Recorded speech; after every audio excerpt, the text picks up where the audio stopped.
నేను graduation BSc MSCS maths stats computers Bhavans సానిపురిలో చేసా. చెప్పినట్టు స్టాట్స్లో టాపర్ ఉండే. Then I wanted to pursue PG. స్టాట్స్లోనే పీజీ చేద్దామని, ఓన్లీ హెచ్సియూలో చేయాలి. బికాజ్ అప్పుడు నేను ఆనందబాగ్ మల్కాజిగిరిలో ఉండేదాన్ని.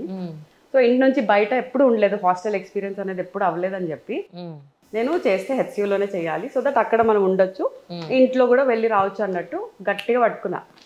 సో దానికి ఒక 3000 స్టూడెంట్స్ ఏదో అటెంప్ట్ చేశారు. 18 సీట్సే ఉండే. నాకు 21st పొజిషన్ వచ్చింది. అయ్యా పోయిందా అనుకున్నా. తర్వాత మళ్ళీ ఒక డ్రాప్ అయ్యాడు ఒక student.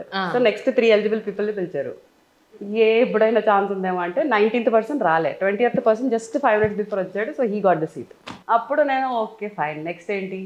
So otherwise I would have been a research person or analyst based వెళ్ళేదాన్ని, ఆర్ ప్రొఫెసర్ టీచింగ్, ఏదో ఒక సైడ్ స్ట్రీమ్లో వెళ్ళిపోయేదాన్ని ప్రాబ్లీ. సో దెన్ క్రియేటివ్ ఉన్నాం కాబట్టి మల్టీమీడియా చేసా. మల్టీమీడియా కూడా 1 year చేసా. తర్వాత సాఫ్ట్వేర్ బూమ్ అయింది. అసలు మనం సూట్ అవుతామా లేదా సాఫ్ట్వేర్కి, ఆ కల్చర్కి అని చెప్పి ఇంటర్వ్యూ ఇచ్చా, సెలెక్ట్ అయిపోయా. సో మల్టీమీడియా వదిలేసి ఇంటర్వ్యూ వాల్యూలాగ్ జాయిన్ అయిపోయా.